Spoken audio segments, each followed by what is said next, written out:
Myda Gonzalez, and I'm the social worker here at the Women's Shelter. Nice to meet you. Hi. Um, I wanted just to go ahead and let you know, I know that you're coming here for services and things like that, but I wanted to go ahead and let you know about our confidentiality policy. Do you know what confidentiality is? No. Okay, well, let me go ahead and express to you what it is. Confidentiality basically means that whatever you express to me in this room will stay in this room. Mhm. Although there are circumstances where I might have to tell, either another worker, someone else, or my supervisor, if you express to me that you want to hurt yourself or hurt someone else. Okay. Do you understand? Yes. Okay. All right, Lisa. Let's go ahead and start talking about your situation and what brought you here to the shelter. Okay. Well, I got here about 30 minutes ago. For the last couple of years, my husband's been verbally abusing me. It just turned physical, and the kids witnessed him hitting me and beating me up to where I was bleeding on the floor. They saw a whole bunch of stuff. They're in school right now. They're 5 years old and 7 years old.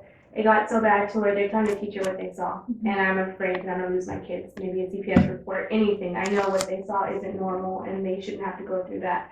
But I'm over it. Like, I've stayed at friends' houses, relatives' houses, and nobody wants me back anymore. This was my only option. Yeah, it seems like you tried many options and, you're kind of at the end of your rope now. Yes, and so that's when I heard about the shelter. I knew it was my last chance, and I'm not going back to him. I'm 110% sure I'm not going to go back to him. You seem very sure about that. Yeah, it's been hard to come to this conclusion, but I'm done. I'm not going back. Okay, all right then. Like you seem very determined and very focused on wanting to change for the positive for you and your children. Yes, I owe it to them. It's not me anymore, it's them. And I should have realized it a long time ago, and I didn't. Okay. So I want to make it clear to them that I love them and they're what matters to me. I don't want to show them that abuse is okay, that mom allowed it, so that might mean that they can allow it when they grow up. I don't want that. I do not want that. So I've decided the shelter is where I need to start off, but I'm lost. Okay. I don't know what to do. And let me go ahead and tell you that you came to the right place. So I understand that you do want to make these changes. You want to make positive changes for yourself and for your children. Can you go ahead and tell me a little bit about what those changes might be? What do you want to do and accomplish while you are here at the shelter? Okay, there's a lot of things. Living here means I don't have a job. I have a bachelor's degree in communication, but I've never put it to use because he didn't let me work, and I wasn't allowed to work. I feel ashamed that I got that degree and that I'm not going to do anything with it. So job to get income. We're going to need food when we get on our own. I need to worry about food stamps. I've heard the word TANF before. I don't know what it means. Okay.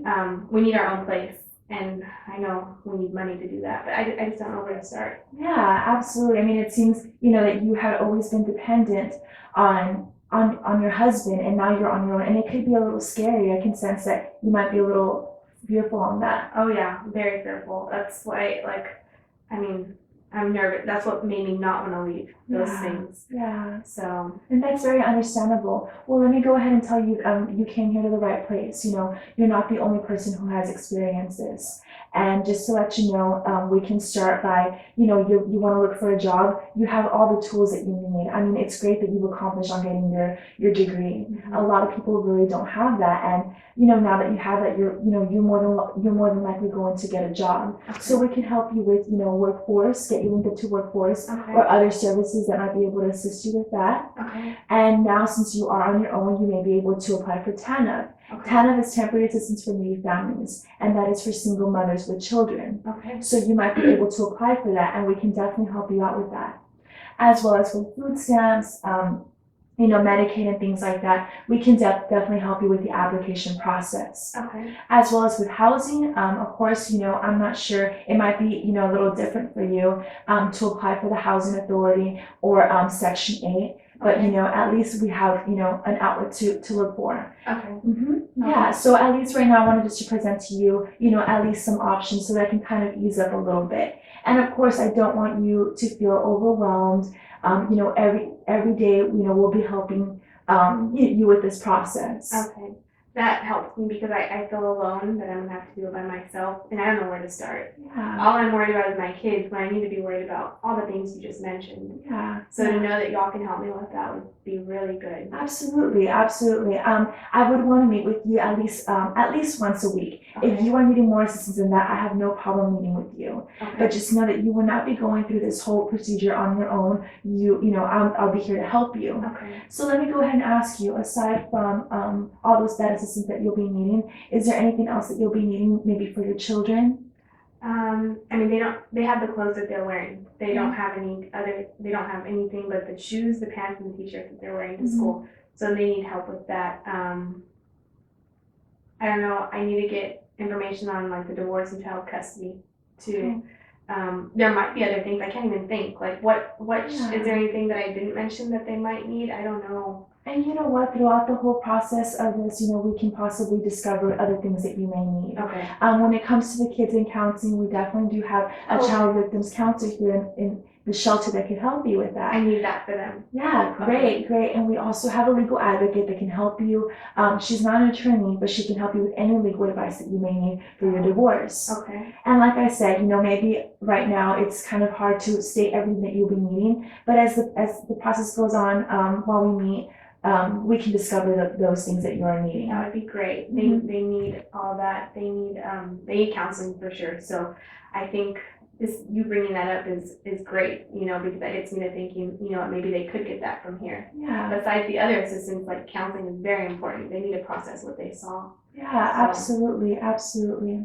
Okay, Lisa, well, I just want to go ahead and tell you, you know, that we will be here to help you.